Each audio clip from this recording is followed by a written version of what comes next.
Memory does not usually announce the moment it changes something. It gives you a face, a sentence, a room, or a piece of your own past, and it presents the result without showing its work. Most of the time, that is enough. But occasionally, you catch the process in the act. A detail vanishes while you are still looking at it. A stranger feels familiar. An idea returns, wearing your own voice. Tonight we will move through 24 of these quiet failures, beginning with something your mind can lose less than a second after finding it. You are staring at a dark screen. Several symbols appear at once, each in a different color. Your task is simple. Find the one red letter among the others. You see it almost immediately. Your eyes move toward it with the confidence of a system working exactly as it should.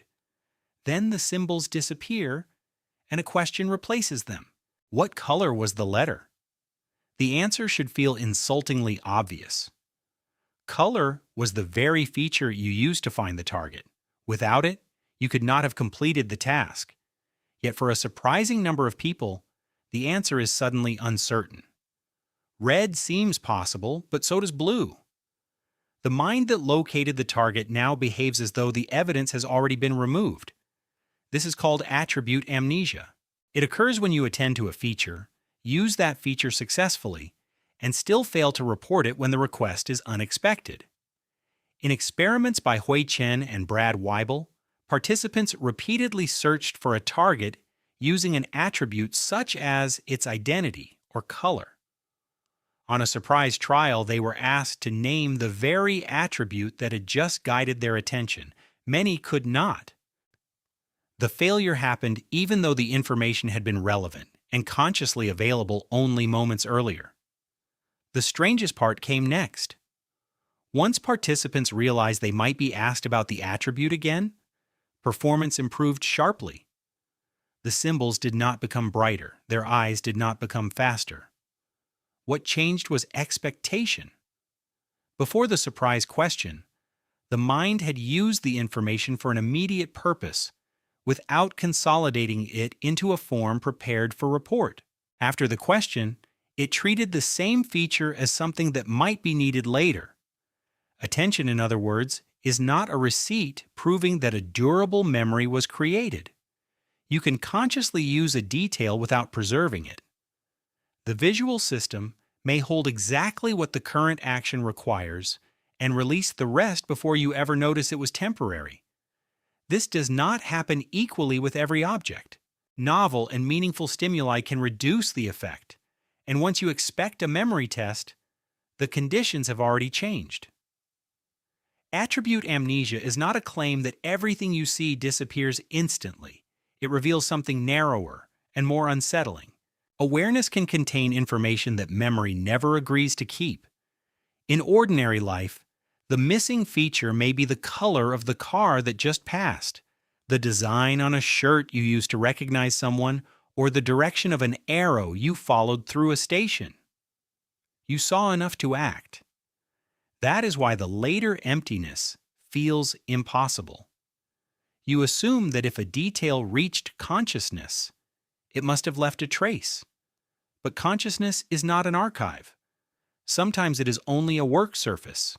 The answer can be present, useful, and gone before the question arrives.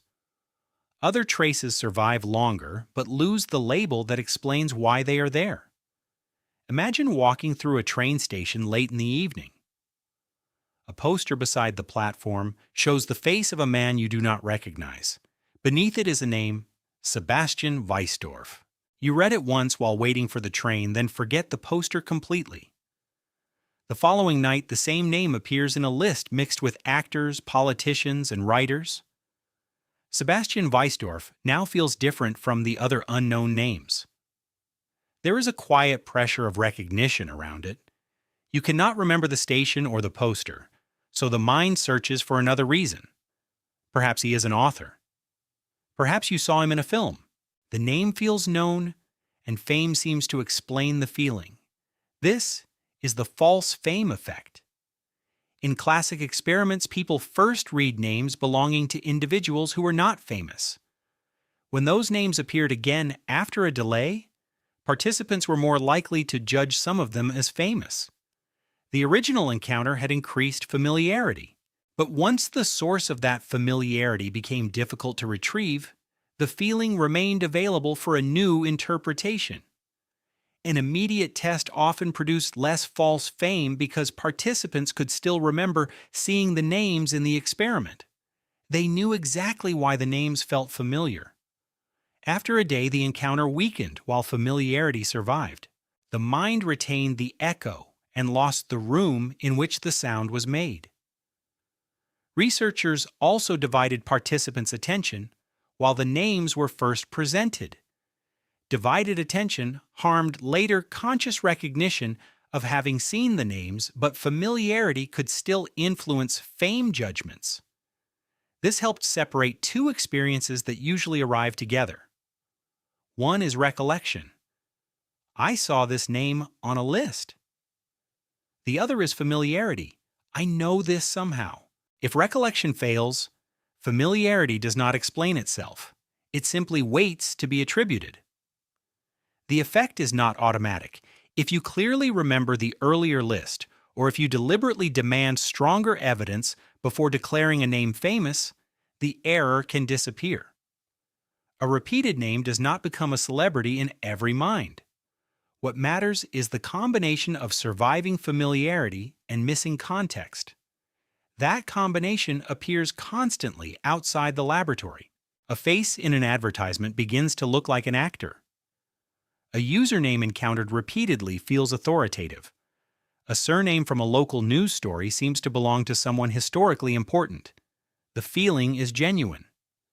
You have encountered the information before. The mistake lies in the story constructed around that feeling. Familiarity is normally useful because repeated things often matter. A known face may belong to a friend. A known road may lead home, but familiarity contains no visible timestamp and no certificate of origin. When the source disappears, the mind can promote an ordinary stranger into someone important. The person has not changed. Only the name has spent one night inside your memory. A name can borrow fame from repetition. A sentence can borrow something even more powerful. You are scrolling through a quiet feed after midnight when a strange claim appears between ordinary posts. It is not obviously true and not absurd enough to dismiss. You read it, hesitate, and continue. Several days later, the same claim appears in a different place. This time it feels less intrusive. The words move more easily. The statement seems to fit. Nothing has been added. There is no new source, no new evidence, and no argument. The only new fact is that you have seen the sentence before, yet repeated statements often receive higher ratings of truth than comparable statements encountered for the first time. This is called the illusory truth effect. The effect was demonstrated decades ago and has since appeared across many experiments. Participants read plausible statements and later judge the truth of old and new ones. Repeated claims tend to feel truer. Studies using more than a few repetitions have found that the greatest change often occurs when a statement appears for the second time. Additional repetitions can continue to increase perceived truth, but the gains become smaller. A large registered report found the effect immediately after 1 day, after 1 week, and after 1 month, although it weakened as the delay grew. One explanation involves processing fluency. Repetition makes the language easier to process. Because true information is often coherent and familiar in ordinary life, ease can become a quiet cue for credibility. The mind does not consciously reason that the sentence was easy, therefore it must be true. The ease simply changes the texture of the judgment. Another account emphasizes the network of references inside a statement. Repetition may strengthen the relationship among its parts, making the claim feel more internally coherent. Researchers continue to examine when each process matters. The effect has boundaries. Repetition does not force every person to believe every sentence. Existing knowledge can resist it. Even when repeated highly implausible statements receive slightly higher ratings, they may remain far below the threshold of belief. An increase in perceived truth is not total conversion. Warnings and the surrounding informational context can also change the size of the effect. Still, the basic result is difficult to ignore. You can know that repetition is not evidence and remain vulnerable to the feeling it creates. The sentence returns without proof, but it no longer feels like a stranger. Its edges have been worn smooth by prior exposure. When you evaluate it again, the mind can mistake that smoothness for a property of the world. This is why a repeated rumor can become harder to reject even when every repetition is merely a copy of the first. Memory has supplied familiarity, and judgment has quietly accepted it as testimony. The statement has not become better supported, it has only become easier to remember. Sometimes that is enough for uncertainty to begin leaning in its direction. Not every borrowed thought arrives as a belief. Some arrive as creations. Imagine sitting alone at a desk while rain moves against the window.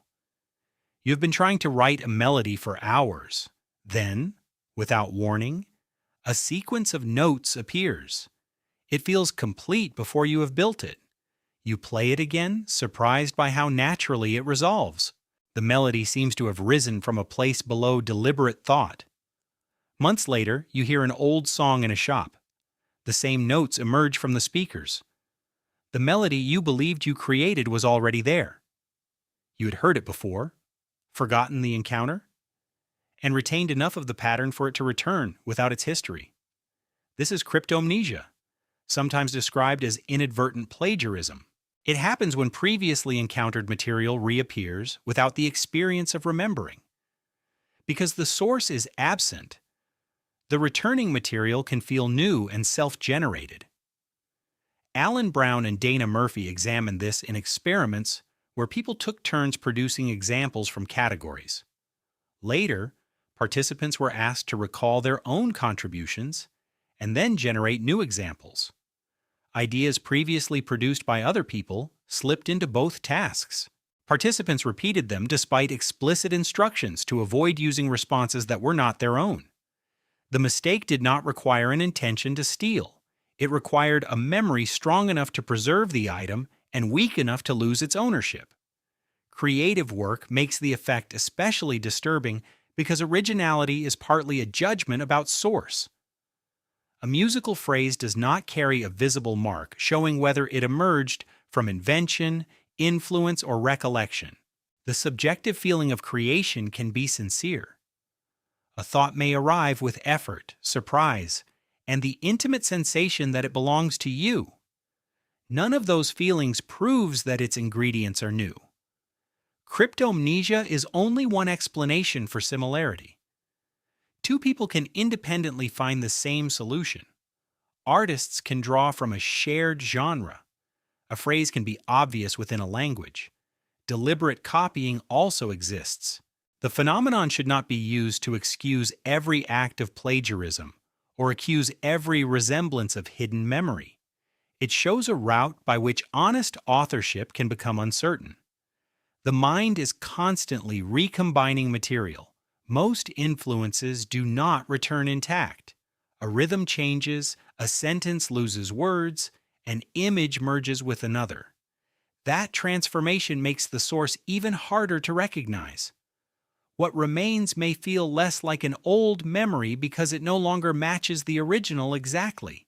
Yet enough structure survives to guide the new work. There is something eerie about discovering that a private idea has a past you cannot access. The moment of inspiration remains real, but its origin moves backward into darkness. Cryptomnesia is not the past repeating itself like a recording. It is the past speaking through the present after forgetting its own name. The voice sounds like yours because, by the time you hear it, memory has removed everyone else from the room. Sometimes the content does not pretend to be an original idea. It simply remains while its witness disappears. You are speaking with a friend when you mention that a restaurant across town has closed. Your friend asks how you know. The answer does not come. You can see the restaurant in your mind. The information feels settled. But did you read it in a message? Hear it from a coworker? See a photograph of the empty building? Or did someone merely speculate that it might close? The fact and its source have separated. This is source amnesia, a failure to remember where information came from, despite retaining the information itself. The broader process of deciding origins is called source monitoring. Sources can be external. One friend said the sentence rather than another. One article displayed the photograph rather than another. They can also be internal.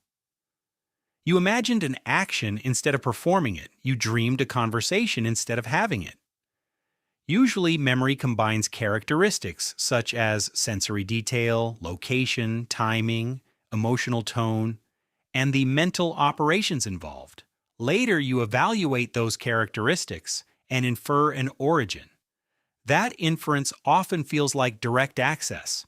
You do not normally say, "This memory contains a familiar voice, a kitchen background, and little evidence of deliberate imagination. So I conclude it came from yesterday's conversation." The conclusion simply arrives as remembering. When the features are incomplete or shared by several sources, the origin becomes easier to misattribute. Experiments can present words in different voices, ask participants to generate some items, and read others, or expose the same information in multiple formats. People may recognize the content, but choose the wrong speaker, medium, or internal origin. Source memory can decline alongside item memory, and researchers caution against the simple claim that the label always fades first. The important point is that content and source can fail independently enough to create a familiar, everyday contradiction, knowing without knowing how you know. The internet multiplies possible origins.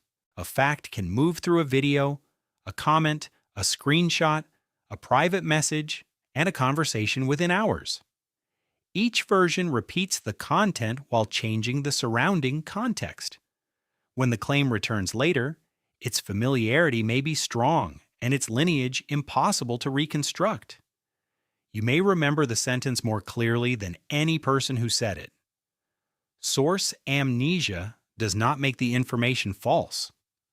The restaurant may genuinely be closed, but without the source, you lose part of your ability to judge why the information deserves confidence. A reliable report and an idle rumor can leave similar traces once their origins are gone. Memory does not store every fact inside a sealed container with a permanent address attached. The address must also be encoded, maintained, and recovered. Sometimes the message survives the journey while the envelope is destroyed. You are left holding an answer that feels certain, and nowhere inside, it is the name of the person who gave it to you. The missing source becomes more consequential when another person supplies it for you. Imagine 3 people standing in a dim apartment after a gathering. They are trying to remember what the kitchen looked like before everyone arrived. One person says there was a toaster beside the sink. You do not remember a toaster, but the detail is ordinary. As the conversation continues, an image begins to form. Silver sides, black handle, a cord disappearing behind it. Later, you're shown photographs of the kitchen. There was no toaster. Yet the image created during the conversation may now feel less like something you heard and more like something you saw. This is social contagion of memory. In laboratory studies, participants view scenes containing ordinary household objects and then recall them with another person. That person is actually working with the researchers and introduces objects that were never present. During a later individual test, participants sometimes report the suggested objects as part of the original scene. The effect can survive explicit warnings that another person's account may be inaccurate. Repetition increases the chance that the suggested detail will appear. A real social partner can exert a stronger influence than the same information presented without the full social interaction. Other experiments have shown both temporary conformity and errors that continue after people learn that the group's answers were fabricated. These outcomes matter because agreement has more than one meaning. You may repeat another person's answer merely to avoid conflict while privately remembering something else. You may decide that the other person probably saw the scene better, or the suggested detail may become integrated deeply enough that your own later reconstruction includes it. Researchers use repeated tests, confidence reports, source judgments, and brain imaging to separate these possibilities, but no single measure captures every route. Memory conformity does not mean crowds can rewrite any event at will. Strong individual memory, trust, perceived expertise, warning, repetition, and the plausibility of the detail all matter. Nor does one contaminated detail make the entire memory false. A kitchen can be remembered accurately except for an appliance that entered through conversation. Outside the laboratory, people rarely remember important events in isolation. Families retell childhood stories. Friends reconstruct the previous evening. Witnesses speak before formal interviews. Each person contributes details, confidence, corrections, and expectations. The final shared account can become smoother than any individual memory was at the beginning. Smoothness feels like agreement, and agreement feels like evidence. But several people can carry the same error because it traveled between them, not because they independently witnessed it. Once the toaster has been described, imagined, repeated, and accepted, its origin becomes difficult to see. The object never existed in the kitchen. It existed first in one person's sentence, then in the memories of everyone who listened. Memory can be contagious without anyone realizing there was something to catch. Some memories need no other person to feel permanent. A shocking piece of news arrives, and the entire surrounding moment seems to freeze. You remember where you stood, what the room looked like, who spoke first, and the light falling across the wall. Years later, the scene still seems preserved under glass. Ordinary days have dissolved around it, but this one remains illuminated. These are called flashbulb memories.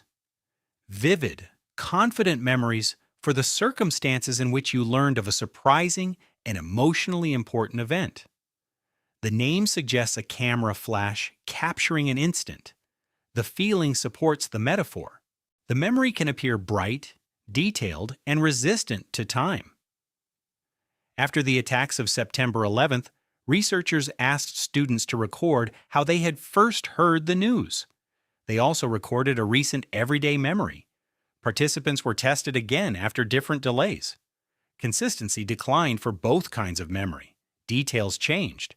Yet the emotional memory retained something the everyday memory lost: high confidence, vividness, and the feeling of recollection.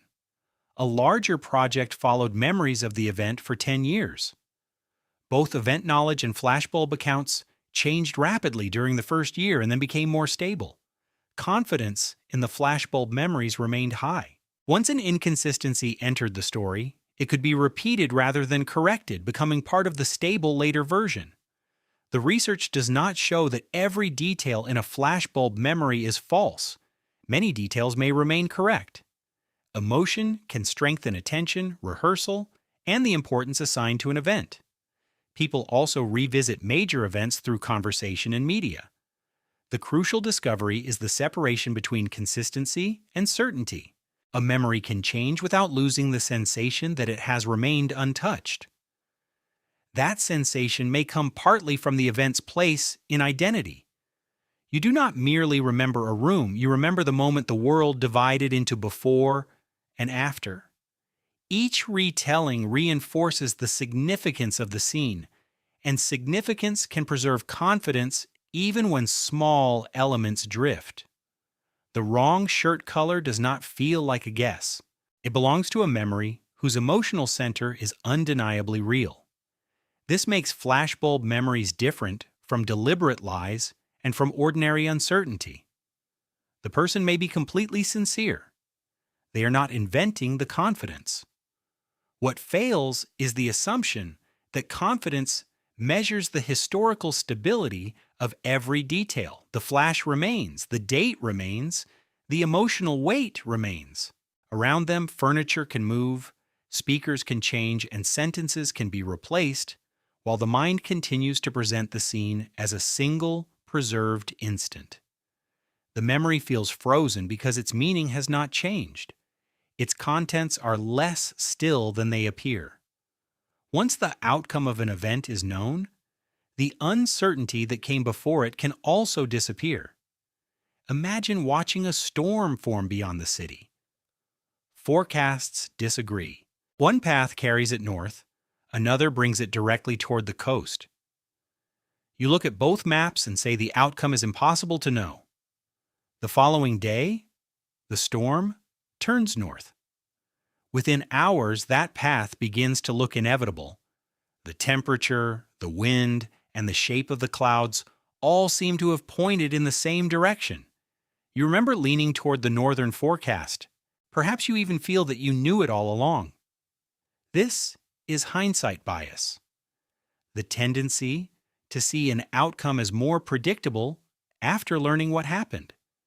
It can alter the remembered content of an earlier prediction, the judged probability of the result, and the feeling that your past self possessed more foresight than was actually available. Researchers can record predictions before an election, decision, or answer is known and compare them with later recollections. After the result, remembered predictions often shift toward reality. In one election study, most participants showed some hindsight distortion, recalling their earlier estimates as closer to the final vote than they truly were. The effect is not only a bad memory for numbers. Outcome knowledge reorganizes explanation. Once you know which path the storm took, evidence consistent with that path becomes easier to retrieve. Contradictory possibilities lose relevance. A confusing sequence acquires a clean story, and the ease of understanding that story can be mistaken for the ease of predicting it beforehand. Several processes may contribute. If the original judgment is no longer accessible, you reconstruct it using what you know now. The outcome acts as an anchor. You may also feel pressure to see the world as orderly or yourself as perceptive. But hindsight bias appears even in designs that reduce simple impression management. It is not merely boasting, nor is every statement of prior knowledge biased. You may genuinely have predicted the storm. To demonstrate the distortion, researchers need the earlier judgment. The bias is revealed by the distance between the record and the remembered version. Hindsight changes the moral atmosphere of the past as well. After a failure, warning signs can look obvious. After a success, the winning decision can seem uniquely rational. The alternatives that once felt alive become shadows. This can produce unfair certainty about what another person should have known when they were still standing inside the fog. The past feels clearer than the future because the past has already selected one path. Memory then rebuilds the surrounding landscape around that destination. Dead ends fade, coincidence looks like design, and uncertainty becomes difficult to imagine. Nothing about yesterday has changed. What changed is the position from which you are remembering it. Once you know where the road ends, every turn begins to look like an arrow. There is another way the past can hide its uncertainty. It can make an old memory feel newly recovered, even when you have recovered it before. Imagine finding a photograph in a box at the back of a wardrobe. It shows a garden you have not visited in years. At once, a childhood afternoon returns. The broken chair near the fence, the sound of someone calling from the house, the cold metal of a gate beneath your hand. The memory feels sealed away. You may think you have not entered it since childhood. Then someone finds an old message you wrote only 3 years ago. In it, you describe the same chair, the same voice, and the same gate. You did not forget the afternoon. You forgot that you had remembered it. This is called the forgot it all along effect. It refers to difficulty remembering earlier episodes of retrieval. A memory can return now while the previous occasions on which it returned remain unavailable. Because those earlier acts of remembering are missing, the present recovery feels like the end of a long silence. Laboratory studies create a simpler version. Participants learn information, recall it in one context, and later encounter it again in another. They may remember the original material while underestimating the fact that they had recalled it during the intermediate session. When the contexts differ, the episode of prior remembering can be harder to access. A later replication reproduced this central result with neutral materials. This sounds almost recursive because it is. Memory is being asked to preserve not only an event, but the later history of its own encounters with that event. The garden afternoon is one memory. Writing about it years later is another. For you to know that the memory was never fully absent, the second episode must be linked to the first and available during the third. The effect has appeared in discussions of recovered autobiographical memories, including memories of abuse. That history requires great care. A laboratory demonstration that people can forget prior acts of remembering cannot determine whether a particular personal memory is accurate, inaccurate, continuously accessible, or genuinely absent for a period. The phenomenon should not be used to settle individual clinical or legal cases. Its safest meaning is broader and quieter. People can be wrong about when they last remembered something. This mistake changes the emotional story of recovery. A memory that seems buried for 20 years may actually have surfaced in fragments, conversations, or private thoughts whose own traces later faded. Conversely, evidence of a previous mention does not prove continuous awareness between mentions. The timeline of remembering can contain gaps independent of the timeline of the event. You normally experience a memory from the inside. You rarely see a complete log of every occasion on which it entered consciousness. Without that log, a familiar scene can arrive, carrying the atmosphere of first return. The photograph appears to unlock a sealed door. Somewhere in the missing history, the same door may already have opened and closed without leaving a record of the visit. Memory can lose the history of receiving information. It can also lose the history of giving it away. You are sitting across from someone in a nearly empty cafe. Halfway through a story, the other person smiles too early. They know what comes next. Then you realize why. You told them this story before. The details were preserved. You remember the delayed train, the stranger with the green umbrella, and the suitcase left on the platform. What disappeared was the destination. You no longer knew which person had already received the story. This is destination memory. Memory for the individual to whom information was communicated. It is the outward-facing counterpart to source memory. Source asks where a fact came from. Destination asks where you sent it. In experiments, participants tell different facts to a series of faces. Later, they are tested on which fact was directed toward which person. They may remember the facts themselves better than the fact-to-face pairings. This produces a laboratory version of a familiar social mistake. The information remains accessible, but the audience has been detached from it. The task is harder than it appears.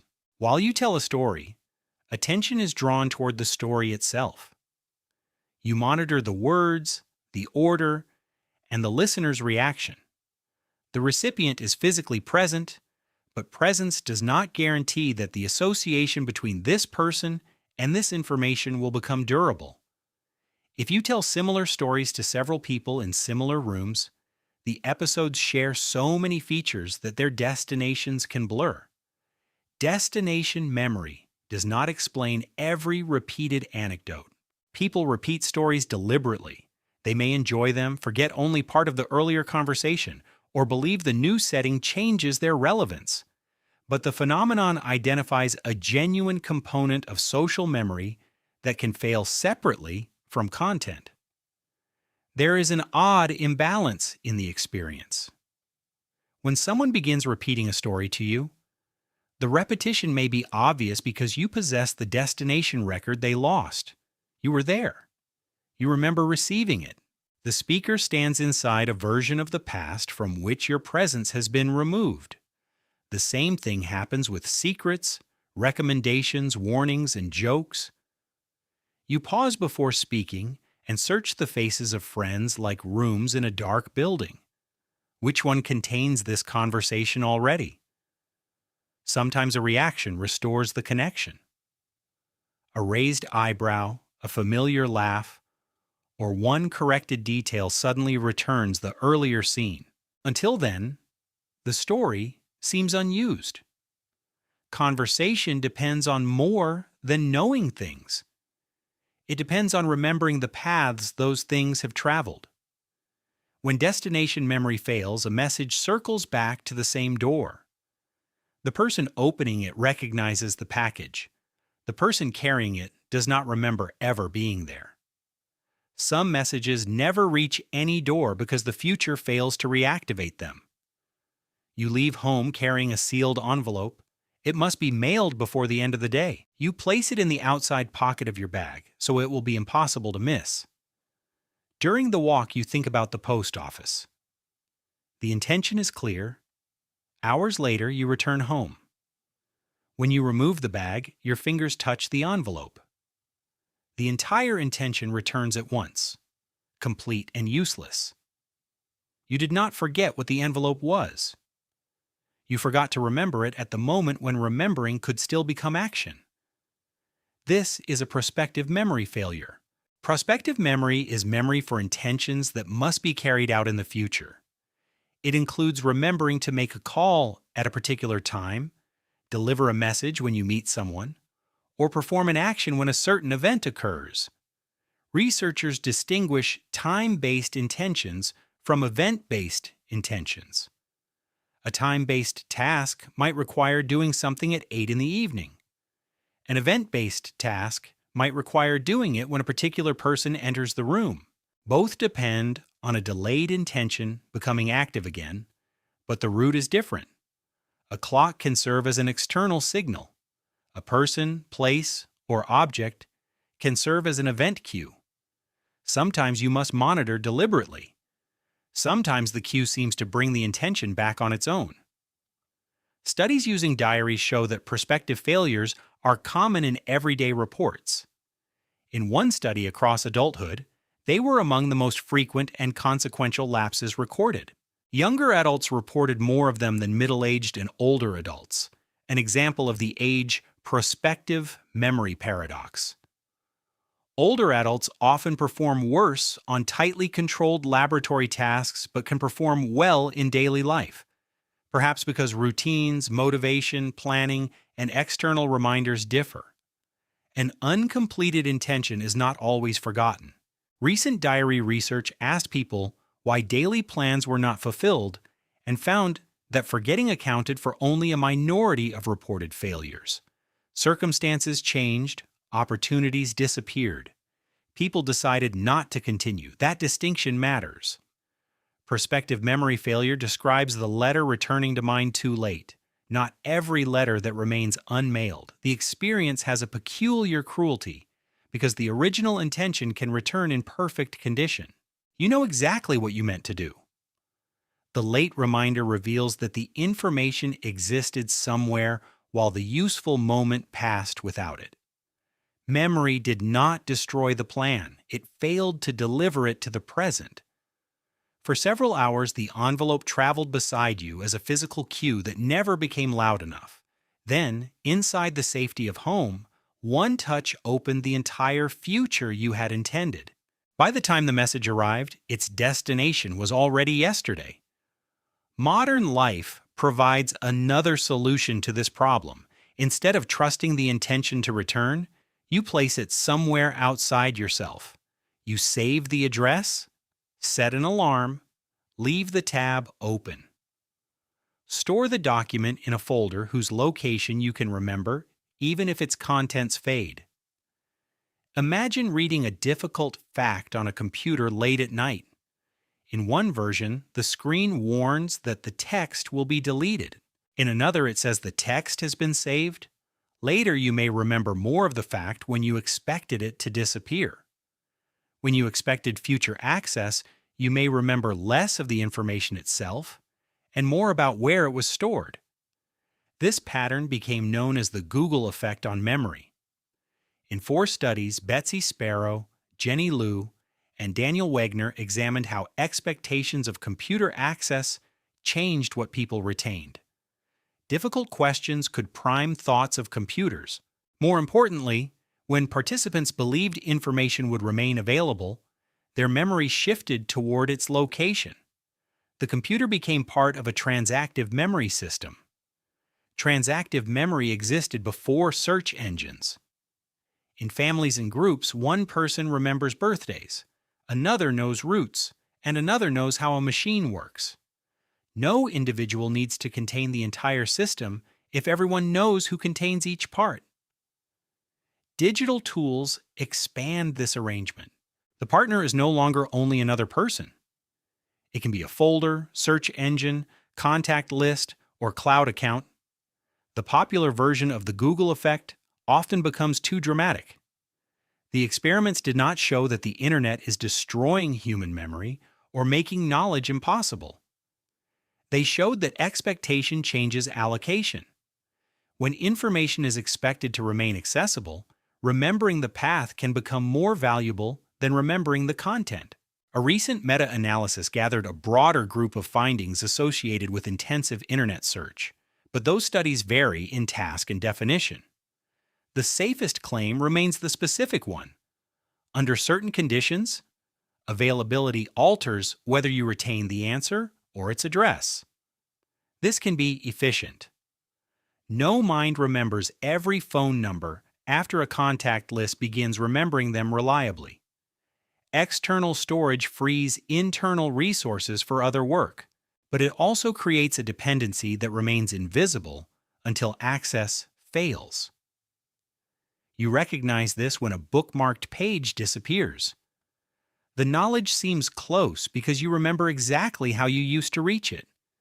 You know the color of the website, the shape of the search, perhaps even the position of the paragraph. But the sentence itself will not return.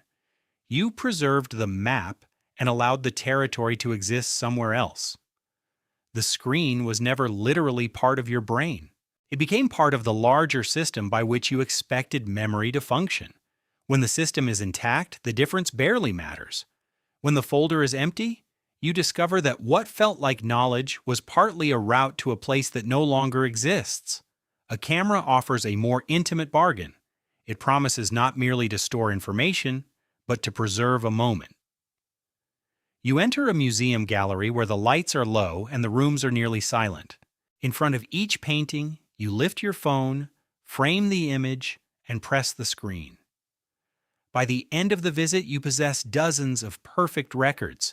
Later, without the phone, some of the paintings are strangely difficult to reconstruct. You remember taking the photographs more clearly than the objects you photographed. This is called the photo-taking impairment effect. In a study conducted during a museum tour, participants observed some objects and photographed others. They later showed poorer memory for certain photographed objects and their details than for objects they had only observed.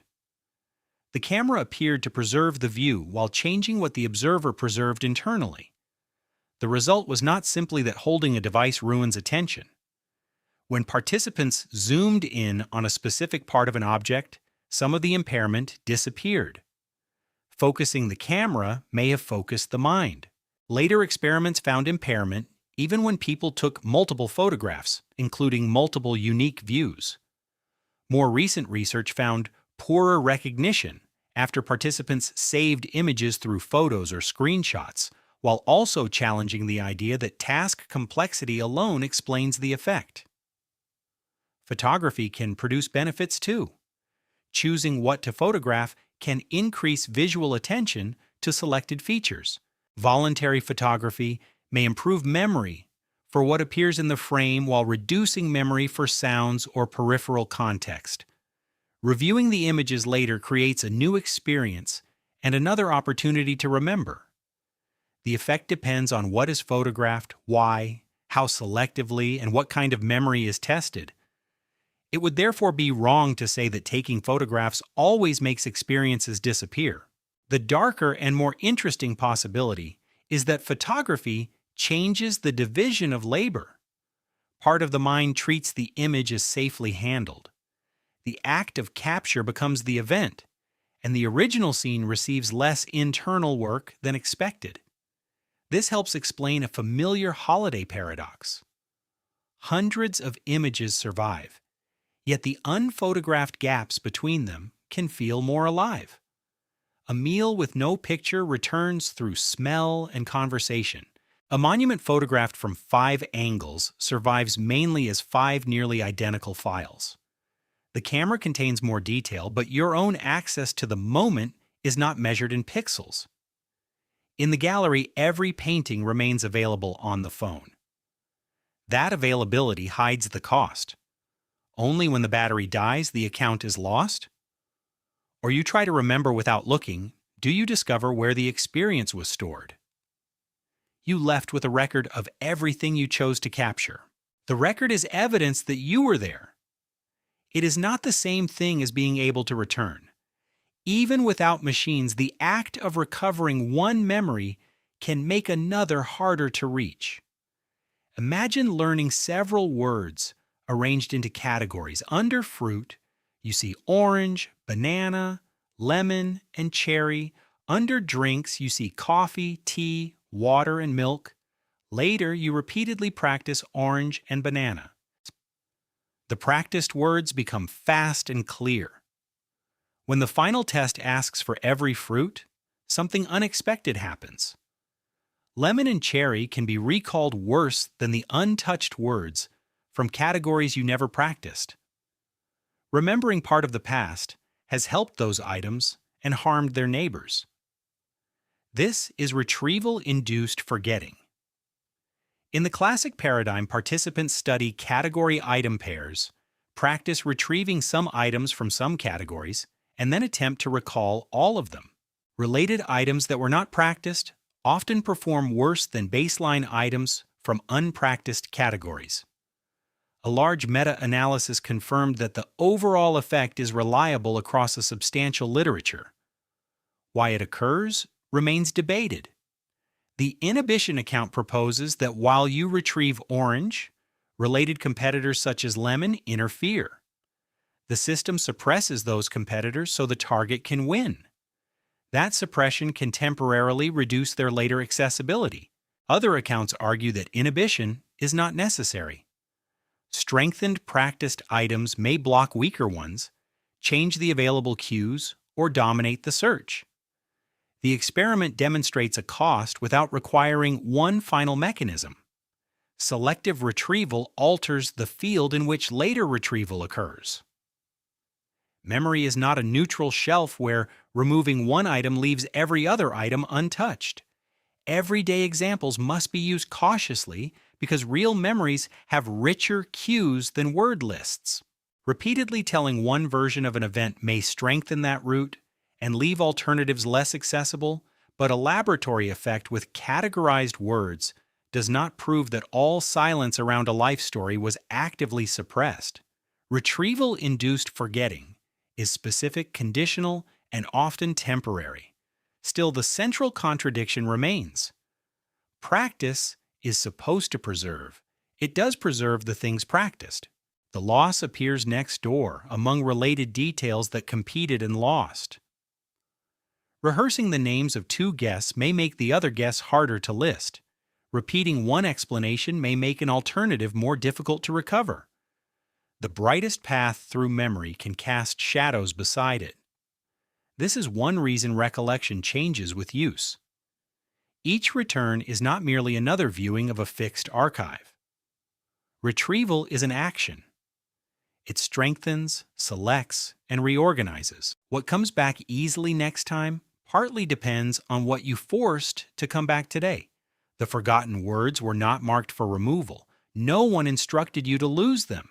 They became less accessible as a consequence of successfully remembering something else. Sometimes the closed door in memory is not evidence of neglect. It is the shadow left by a door you opened too often. There are experiments in which forgetting is not accidental. A word appears on a screen, lantern. A moment later, an instruction follows. Remember. Another word appears. Meadow. The next instruction says forget. You continue through the list, sorting each word into a future it is supposed to have or not have. At the final test, the command changes. You are asked to recall everything, including the words you were told to forget. Meadow remains harder to retrieve. Even an unexpected reward for additional forgotten words may recover little more. This is directed forgetting, the memory difference created by instructions to remember or forget material. It does not represent one single process because researchers use two main methods. In the item method, every word receives its own instruction. Participants may devote more rehearsal and elaboration to remember items, so part of the effect begins during encoding. In the list method, people study a group of items and then receive one instruction to forget the entire first list before learning another.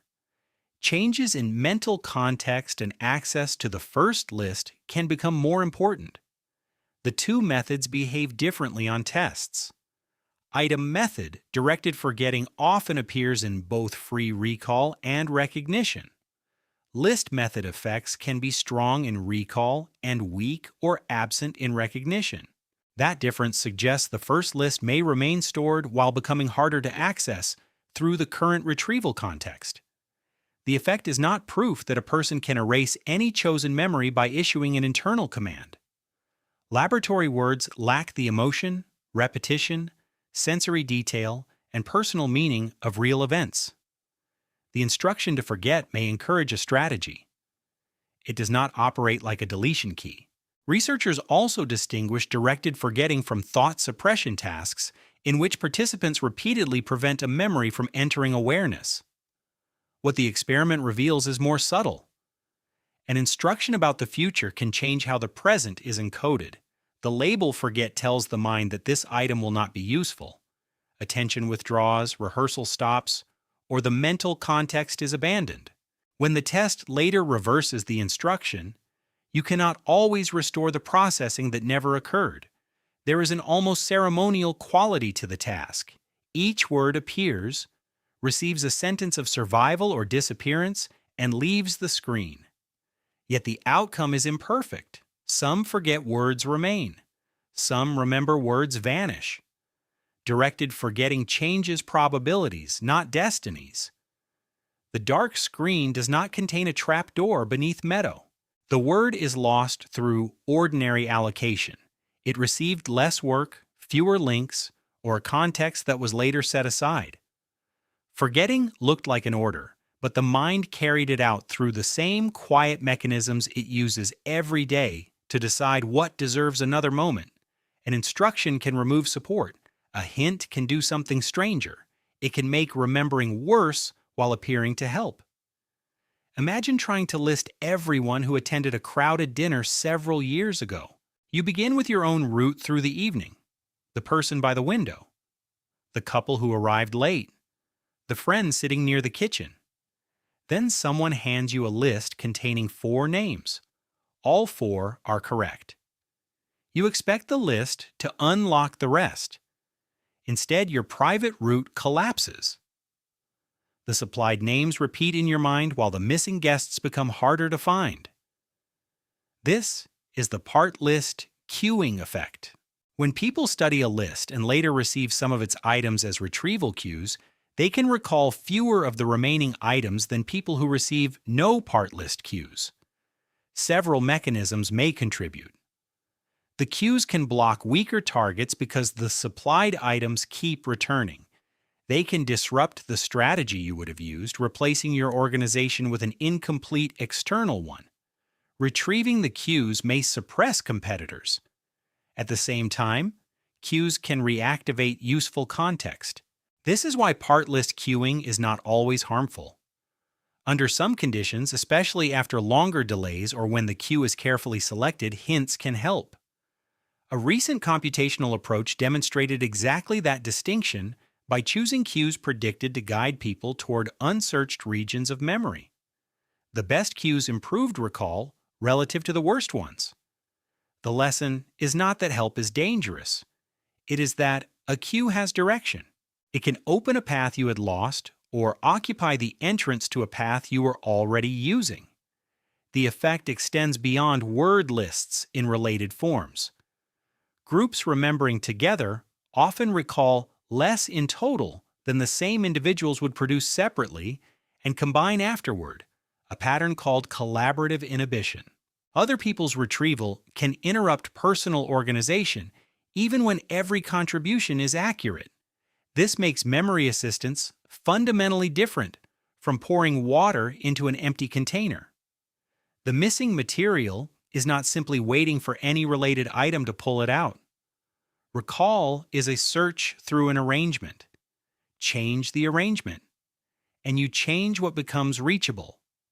At the dinner, your original route may have followed physical space, window, table, kitchen, hallway. The 4 supplied names are organized alphabetically. They are true, but their order has no relationship to the room in your memory. Each time you read them, they become stronger while the spatial path fades. Later, one smell from the kitchen may recover 3 guests at once because it restores the original context. The list could not do that.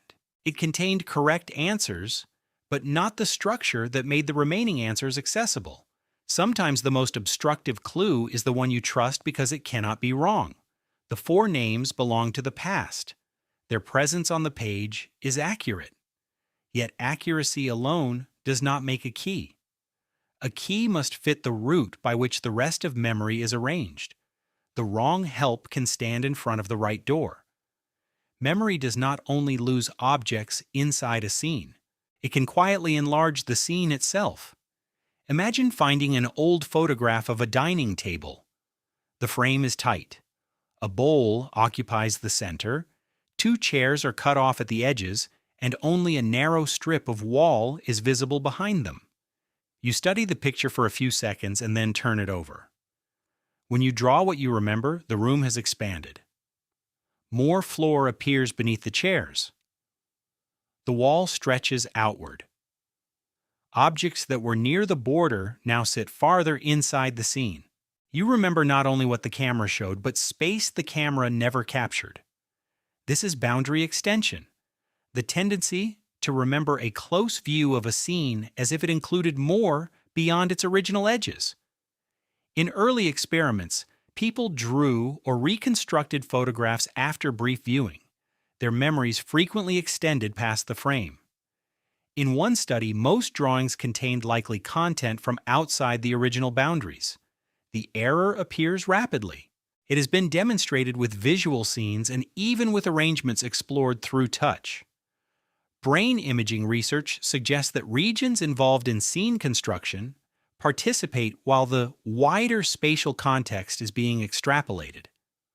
The mind does not treat the frame as the edge of the world. It places the visible fragment inside a larger environment that could continue beyond it. That prediction is usually useful. Every glance is cropped. Doorways hide rooms, windows reveal slices of streets, and your own field of vision contains edges that move whenever your eyes turn. A stable world requires the assumption that surfaces continue when they leave view. Boundary extension may be a memory error created by a system designed to preserve spatial continuity. But the popular explanation needs an important correction. Memory does not always zoom out. Recent work found a gradual transition from boundary extension in close object-centered views to boundary contraction in wider scene-centered views. A close photograph may be remembered as wider. A wide photograph may be remembered as slightly closer. The direction depends partly on the scale of the image and what seems like a natural or useful view. This means the memory is not mechanically adding wall to every picture. It may be pulling the view toward an internally preferred balance between object and environment. What was actually shown becomes entangled with what the scene seems to require. The effect can feel almost supernatural when it appears in an old photograph. You may believe you remember the lamp just beyond the left edge because the room in your mind contains it. Perhaps the lamp truly stood there. Perhaps you saw it in another photograph. Or perhaps the spatial model supplied a plausible continuation and later presented it with the same texture as the visible scene. The camera frame was a fact about the image, not a fact about the room. Memory tries to preserve the room. In doing so, it can cross the border and forget that it crossed. The photograph ends at 4 straight edges.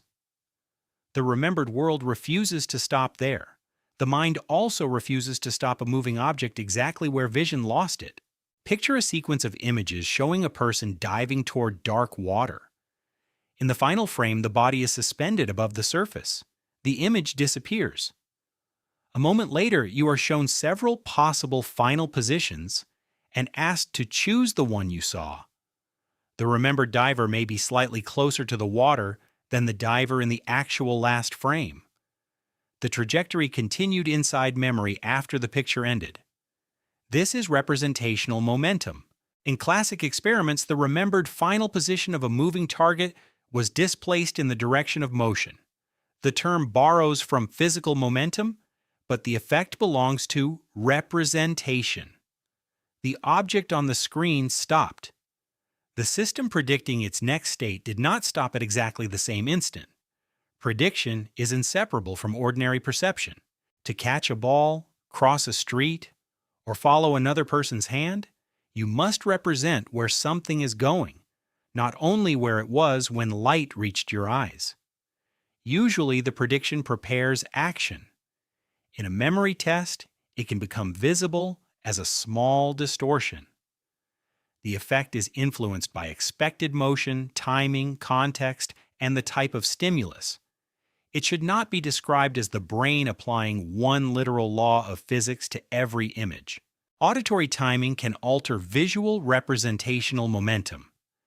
Familiar expectations can pull a remembered transformation forward. The remembered location reflects an interaction between what was seen and what seemed about to happen. Recent experiments have extended the idea beyond physical movement. When objects changed gradually in brightness, color saturation, or proportion, people remembered them slightly farther along some transformations. The predictive shift did not appear identically for every feature, which helps reveal the boundaries of automatic anticipation. In everyday life, a glass falling from a table may be remembered closer to the floor. A car leaving an intersection may seem farther through the turn. A face beginning to smile may be remembered with a fuller expression than the final instant actually contained. These errors are small, and richer events contain many cues that can correct them. Still, the direction is meaningful. Memory is often described as reconstructing what has already happened. Representational momentum shows that reconstruction can include what had not happened yet. The near future becomes one ingredient in the immediate past. For a fraction of a second, the system holds perception and prediction together because the world does not pause between them. When you later ask where the diver was, the answer can emerge from that combined state. You remember the last position and the beginning of the next one? The water never moved upward. The diver never reached it on the screen. But the mind had already begun completing the fall. Longer intervals can move as well. You are searching through a calendar for a winter trip that seems recent. You remember snow against a hotel window, a nearly empty road, and a message sent on the last morning. It feels like the trip happened several months ago. Then you find the booking confirmation.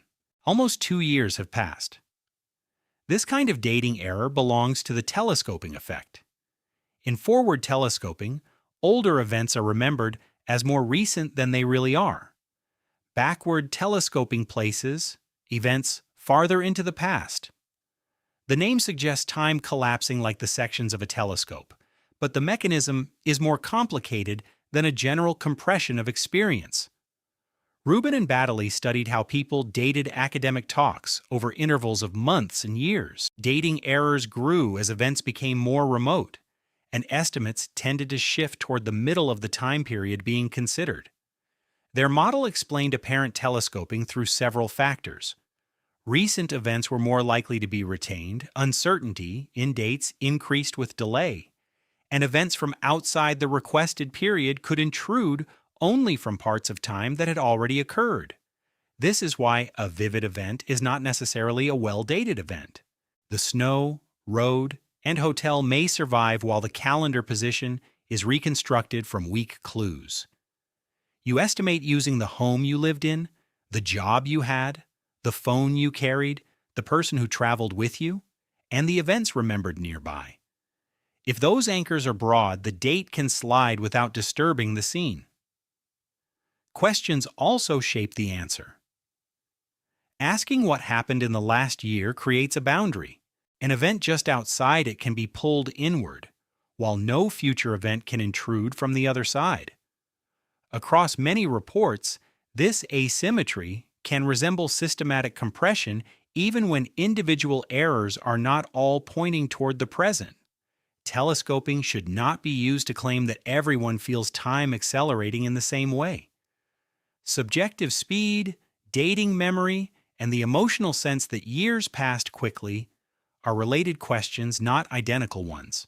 The effect concerns where events are placed when their dates are uncertain. The calendar can therefore contradict a memory without changing anything inside it. A room remains clear, a journey remains yours. Only the distance between then and now turns out to be wrong. Time did not move the event. Memory kept the event and misplaced the shelf on which it belonged. The mind does not preserve an experience only as details and dates. It also keeps an evaluation: how bad it was, how good it felt, and whether you would choose to live through it again. Those evaluations can be built from surprisingly selective parts. Imagine placing one hand in painfully cold water for 60 seconds.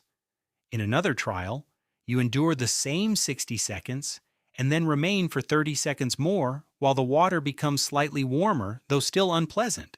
The second experience contains all the discomfort of the first, plus additional discomfort. Yet when asked which trial you would rather repeat, many people choose the longer one. This result helped establish what became known as the peak-end rule and duration neglect. Retrospective evaluations can give disproportionate weight to the most intense moment and the ending, while giving less weight to duration than a simple total would require.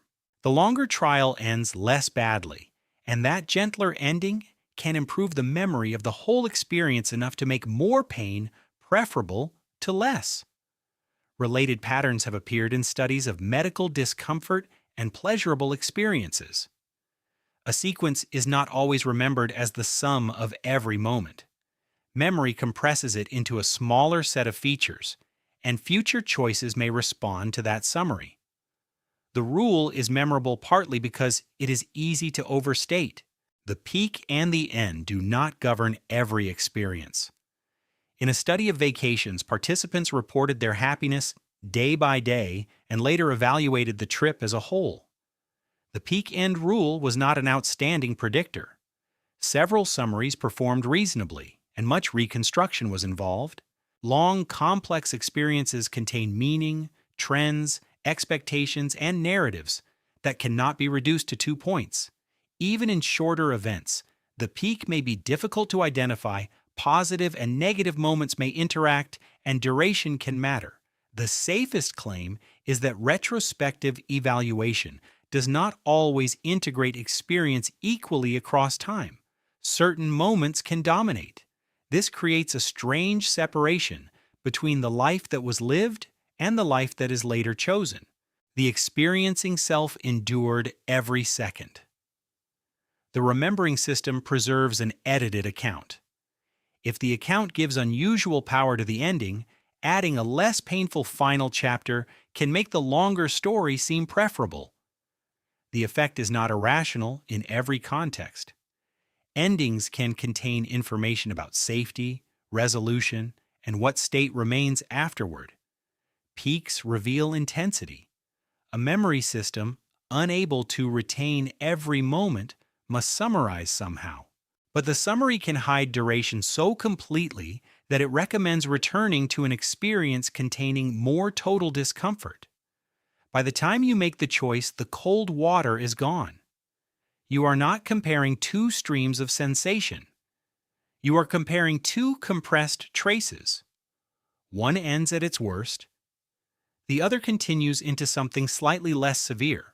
The additional pain has almost disappeared from the decision because memory allowed the final temperature to speak for the entire bowl. Emotional traces continue changing long after an experience ends. Think of two events from the same year. One was a celebration in a warm room filled with familiar voices. The other was an argument that left you awake long after everyone had gone. At the time, both emotions were intense. Years later, the events may remain equally easy to describe, but the feelings have not aged at the same rate. Across autobiographical memories, unpleasant emotion often fades faster than pleasant emotion. This pattern is called the fading affect bias. The memory of a negative event does not necessarily disappear. Its emotional charge tends, on average, to lose intensity more quickly than the positive feeling attached to a pleasant event. Researchers have observed the pattern across different cultures and large collections of personal memories. A recent study examined more than 12,000 autobiographical memories reported by adults across a wide age range and found the bias both in calculated changes and in participants' direct judgments of how their feelings had changed. The effect describes an average, not a promise. Some negative memories remain powerful, some positive emotions fade. Trauma, repetition, personality, current mental health, social rehearsal importance, and the nature of the event can alter the pattern. It would be careless to tell someone that pain should weaken on schedule, or that persistent emotion represents a failure. Nor does fading effect mean the past is rewritten as happy. You can continue to judge an event as wrong, painful, or important, while experiencing less of its original force. Episodic detail and emotional intensity can change separately. The scene may remain, but its weather has softened. One proposed function is emotional regulation. If negative effect remained at full intensity every time an ordinary disappointment was recalled, the past would repeatedly recreate its original cost. Faster fading may allow lessons and narratives to survive without requiring the body to relive every unpleasant state. Positive emotion that fades more slowly can continue supporting connection and identity. This pattern may also help explain why some periods of life seem warmer in retrospect than they felt while being lived. Daily frustrations lose their sharpness. Selected pleasures remain available. The resulting past is not necessarily false, but its emotional balance has shifted. The argument in the empty room still happened. You can remember the sentence that ended it and the silence afterward. What no longer arrives is the same pressure in the chest, the same heat in the face, the same need to answer. The memory has not forgiven, justified, or erased anything on its own. Time and retrieval have changed how loudly the event enters the present. Some memories haunt because their emotion refuses to fade. Many others become quiet without announcing the moment they changed. One day you enter the old scene and discover the furniture is still there. But the storm that once filled the room has moved farther away. The events available across an entire lifetime are also distributed unevenly. Imagine an older person opening a box of photographs arranged by decade. Recent years produce many memories because they are close. Childhood offers a handful of isolated scenes. But another region is unexpectedly crowded: adolescence and early adulthood. First journeys, first homes, friendships, departures, risks, music, work, and choices seem to gather there. This concentration is called the reminiscence bump. When middle-aged and older adults are asked for autobiographical memories, they often produce a disproportionate number from roughly 10 to 30 years of age. The exact range changes with the method. Word cues, requests for important memories, public events, and life story prompts do not produce identical distributions, yet the bump is one of the most consistent patterns in autobiographical memory research. No single explanation is sufficient. One account emphasizes novelty. Early adulthood contains many first-time experiences, and first events are easier to distinguish from what follows. The first day in a new city has fewer competitors than the 100th morning on the same commute. Another account emphasizes cognitive capacity. Memory systems may be especially efficient during parts of youth and early adulthood. A life story account focuses on identity. These years often contain transitions that organize the narrative of who a person became. Education, work, intimacy, independence, and major commitments create chapters. Memories near the beginning and end of chapters may receive more processing because they explain change.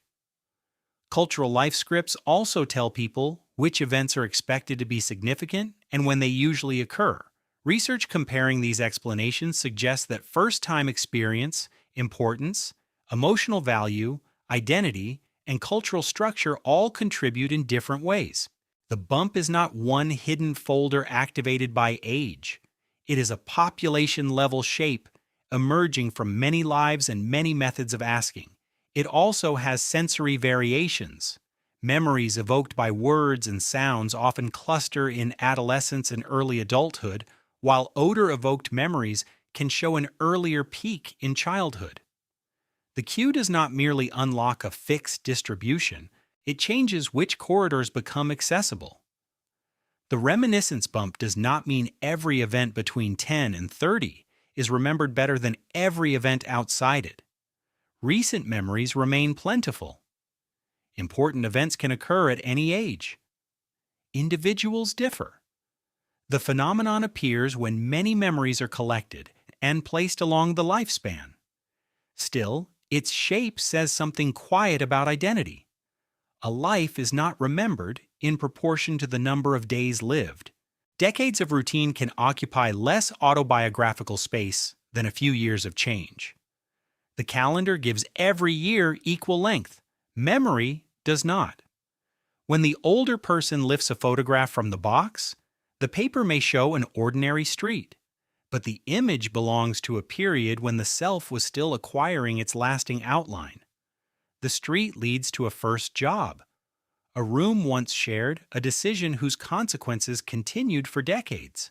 That is why one small picture can illuminate an entire region, while many later years remain represented by only a few lights. Sometimes no photograph is needed. You step into a hallway and smell a particular soap. Before you identify it, a different room opens inside your mind. The floor is older, the light is lower, someone who has not spoken in years is moving beyond a doorway. The memory does not arrive as a fact. It arrives as a place. This is often called the Proust effect, after the literary scene in which taste and aroma release an involuntary flood of childhood memory. In research, the broader question is whether odors have a distinctive ability to evoke autobiographical memories. Studies have compared the same remembered objects when cued by a word, a picture, or an actual smell. Odor-evoked memories often produce stronger emotion and a greater feeling of being transported back to the original event. In a double cueing method, participants first attempt to remember from the verbal name of an odor. When the real, relevant odor is then presented, It can recover additional autobiographical detail beyond the name alone. The advantage is not universal across every measure. Odors are not always faster cues. They do not guarantee more accurate or more detailed memories. Their power depends on personal association, familiarity, identification, and the question being asked. The strongest conclusion concerns the quality of the experience. Smell can make an old event feel unusually immediate and emotionally alive. Part of that effect may come from the way odors were originally encountered. A smell is often absorbed without a name. The scent of a cupboard, classroom, coat, or summer garden becomes part of context rather than an object studied deliberately. Years later, the odor can match that context directly, bypassing the broad verbal search that a word such as childhood would begin. This does not make the recovered scene perfectly accurate. Vividness, emotion, and the sensation of return are not proof that every detail survived unchanged. A smell can open a reconstruction just as other cues do. The room that appears may contain later knowledge, repeated stories, and images from several days. What feels ancient is the connection, not necessarily every object inside it. Yet the connection can be startling. A forgotten brand of soap contains no message. It does not know your history. Its molecules meet receptors in the present, and a network formed long ago becomes active. The result feels less like thinking about the past than briefly standing within its atmosphere. The hallway around you remains modern. The person from the old room is not really beyond the doorway, but for a few seconds, two places share the same air. The memory was not waiting in the soap. It was waiting for a cue precise enough to reach it, and sometimes the cue is so small that you never consciously identify it. You are sitting at a bus stop near the end of the evening. Rain has left a thin reflective surface across the road. A vehicle passes, and for one moment its tires make a soft sound against the water. Without searching, you remember a childhood afternoon. The memory is not important. You are standing under the edge of a roof while rain fills a courtyard. Someone places a folded towel on a chair. A yellow cup sits near the door. Nothing dramatic happens. The scene simply enters consciousness, complete enough to interrupt the present, then begins to recede. This is an involuntary autobiographical memory, a personal memory that appears without a deliberate attempt to retrieve it. You are not trying to remember childhood. You did not ask a question or search through years. The past arrived on its own. In a diary study, Dorothy Burnson asked participants to record these spontaneous memories as they occurred. Nearly all had identifiable cues. The cue might be external, such as a sound, smell, place, or object. It could also be internal, such as a thought, mood, or image. The memories favored recent events, distinctive experiences, and events congruent with the person's current mood. The experience feels uncaused because the search was absent. Deliberate remembering often begins with a request. Where did I leave the key? What was the name? When did this happen? Involuntary memory reverses the order. The answer appears before you know there was a question. Only afterward might you notice the sound of tires and its resemblance to rain in the courtyard.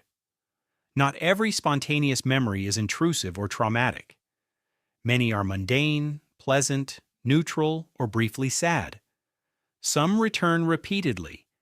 Others appear once and are never encountered again. The term describes the manner of arrival, not the emotional content. These memories reveal how much of the past remains connected to ordinary perception. A folded towel, a color, a sentence fragment, or the angle of evening light may have been encoded as part of an event without becoming its title.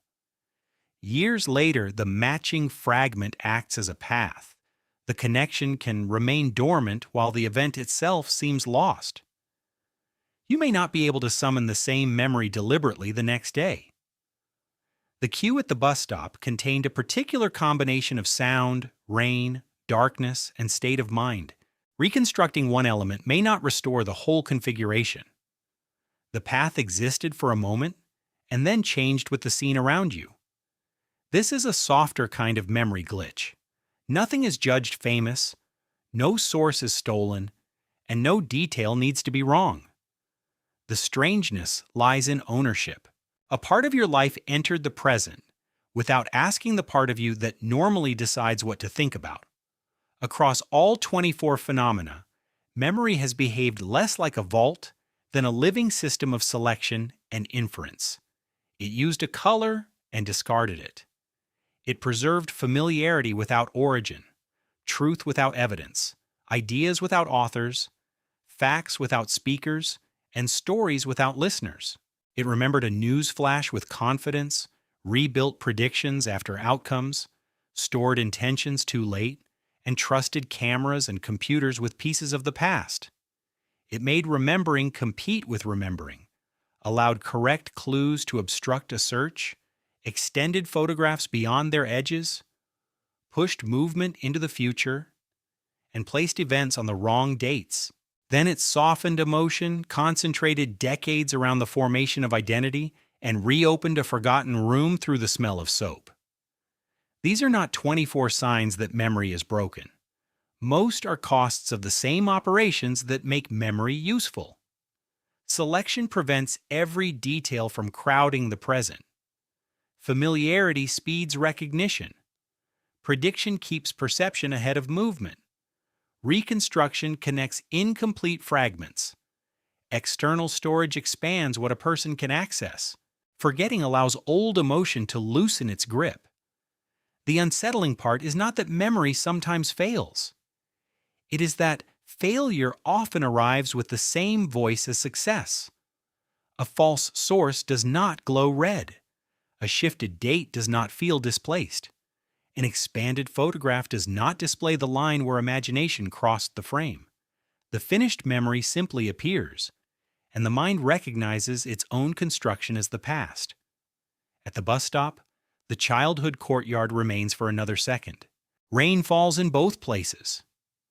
The yellow cup is still beside the old door. Then the approaching bus covers the sound that opened the memory.